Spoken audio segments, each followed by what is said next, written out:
Bonjour à tous, Karine Gibaud en direct de la chaîne La Rose et le Cœur Sacré.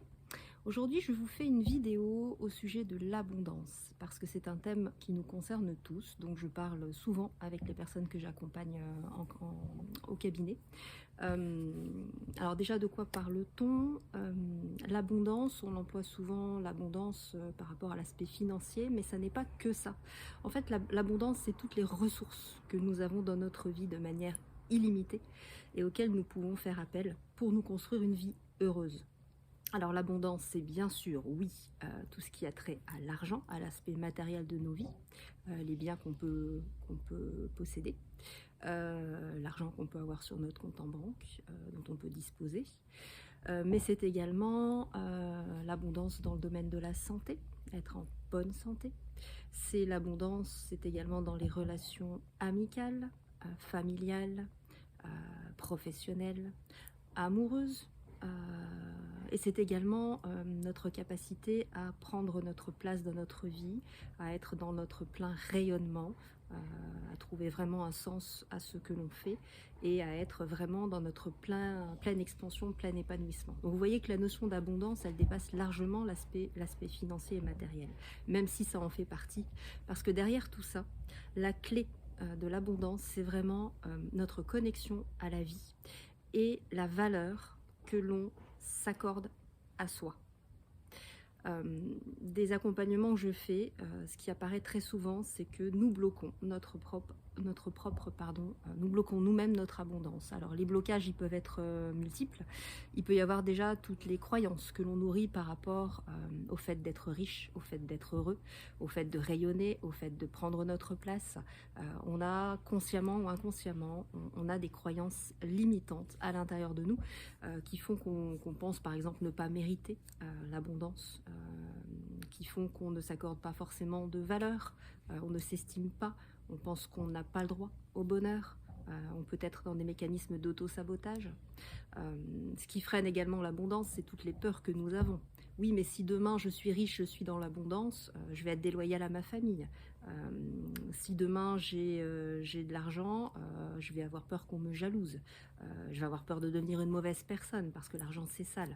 Vous voyez, toutes les histoires qu'on peut se raconter consciemment ou inconsciemment qui mettent des stops, des sens interdits lorsque l'abondance essaie d'arriver dans nos vies.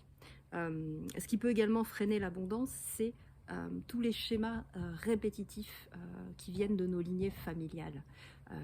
Qu'on le veuille ou pas, on est porteur des mémoires de nos lignées familiales, c'est-à-dire de tous nos ascendants, nos ancêtres, du côté de notre père, du côté de notre mère, et on porte tout leur vécu, leurs secrets de famille, leurs non-dits par rapport à la vie, par rapport à la notion de valeur, d'amour de soi. Si on vient d'une lignée de femmes qui pense qu'elle ne peut pas rayonner, prendre sa place, parce qu'elle doit se soumettre à la volonté très patriarcale, la volonté de l'homme, comment voulez-vous, si vous portez ça, comment voulez-vous être dans votre pleine expansion en tant que femme, dans votre plein rayonnement, avoir la valeur, vous accorder de la valeur et avoir une vie d'abondance. Ça n'est pas possible tant que ces mémoires ne sont pas nettoyées. Lorsque dans vos lignées vous avez développé des schémas de pensée qui font que pour avoir quelque chose dans la vie, il faut systématiquement être dans la lutte, il faut se battre. Comment voulez-vous, avec cette croyance-là, accéder à une vie de fluidité? Parce que l'abondance, c'est également la facilité, la fluidité. L'abondance, c'est un droit qu'à chaque être humain de vivre justement dans le rayonnement, dans le bonheur, dans la richesse sous tous ses aspects, dans la bonne santé, dans avoir accès à l'amour. C'est pas des choses qui se gagnent et qui se méritent, ce sont des choses de droit pour chaque être humain. Après, nos blocages, il est important, à mon sens, vraiment d'aller les identifier pour voir ce qui nous empêche de nous connecter à cette manne d'abondance qui est partout. Quand vous regardez la nature luxuriante autour de vous dans certaines saisons, au printemps, en été, vous voyez bien que nous vivons avec l'abondance autour de nous.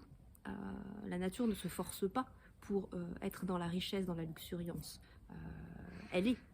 Donc alors je peux vous donner cette image qui vaut ce qu'elle vaut, mais c'est comme si l'abondance c'était une source en fait à laquelle nous pouvions à chaque instant décider de nous brancher, comme un robinet en fait, auquel on brancherait notre propre tuyau, de manière à ce que on puisse se remplir de cette abondance. Mais pour qu'on puisse se remplir, il y a deux choses à faire. Déjà, il faut dégager tout le circuit. Dégager, c'est-à-dire nettoyer tous les blocages dont on vient de parler, et certains autres, parce que je ne vais pas tout vous développer ici, sinon la vidéo risquerait de durer un moment, mais il y a énormément de blocages qu'on se crée nous-mêmes. De manière générale, tout ce qui nous coupe de la vie, de l'abondance de la vie, ça fait blocage sur notre abondance dans notre vie. Quand on n'est pas complètement, quand on ne prend pas complètement notre place dans notre vie, on ne peut pas être dans l'abondance de la vie. Donc tous ces nettoyages y sont à faire de manière à ce qu'on puisse après en conscience décider de nous brancher, de brancher notre tuyau à cette manne inépuisable d'abondance. C'est un choix à un moment donné de se dire voilà, soit je continue à être dans la lutte, dans les combats, à penser que je ne mérite pas d'être heureuse, que je ne mérite pas l'amour, que je ne mérite pas de prendre ma place, que tout ça c'est pas possible, parce que toutes les femmes de ma lignée n'ont jamais réussi à s'expanser, à rayonner, à prendre leur place, donc pourquoi moi j'y arriverai? C'est valable aussi pour les hommes évidemment. Donc soit on reste dans cette position-là, soit on comprend qu'effectivement l'abondance c'est quelque chose auquel on a le droit, de fait, de par notre condition d'être humain, et on se branche consciemment à cette source, à cette manne. Tant qu'on nourrit le manque à l'intérieur de nous, tant qu'on nourrit le vide de tout ce qui nous manque, eh ben on ne peut pas être dans l'abondance. On ne crée pas l'abondance à partir du manque, à partir du vide. On le crée à partir du plein. Donc quels sont les axes de travail, quelles sont les pistes? Donc pour moi le plus important c'est vraiment d'aller nettoyer tout ce dont je viens de parler, à savoir les croyances limitantes, toutes nos peurs, toutes nos difficultés à nous donner de la valeur à soi-même, toutes nos difficultés à prendre notre place dans notre vie, à être dans l'amour pour soi. Nettoyer également tous les schémas portés par nos lignées, toutes les mémoires transgénérationnelles. On peut également aller regarder tous les vœux, les pactes qu'on a pu faire dans des vies passées. Si on a fait un vœu de pauvreté, effectivement, ça va être compliqué d'être dans l'abondance, dans la jouissance de la vie.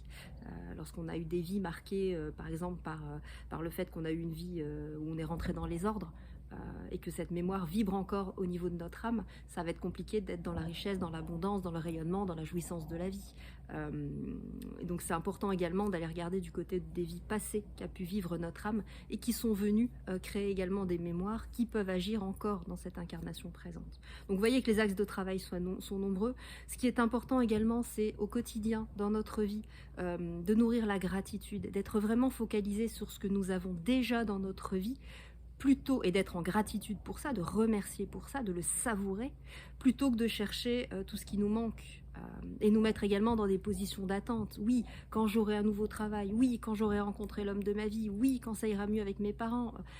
À force de se mettre dans l'attente, eh bien, ce qui se passe, c'est que on vibre l'attente, et cette énergie-là, qu'est-ce qu'elle nous amène? Elle nous amène à être enfermés, et l'univers nous envoie de l'attente. Donc nos vies vont être bloquées, et certainement pas dans la fluidité, dans le courant de l'abondance.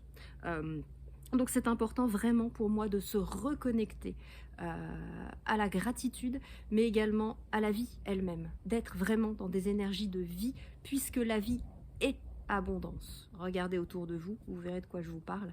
Donc, si ce thème résonne en vous, si vous avez envie d'aller ouvrir les vannes de l'abondance dans votre vie, je vous invite, pourquoi pas, à prendre rendez-vous avec moi de manière à aller explorer cette thématique et à faire le travail nécessaire pour aller libérer tous les blocages, conscients ou inconscients, qui vous empêchent d'être dans l'abondance. Donc, je vous mets mes coordonnées sous la vidéo et je vous dis à très vite.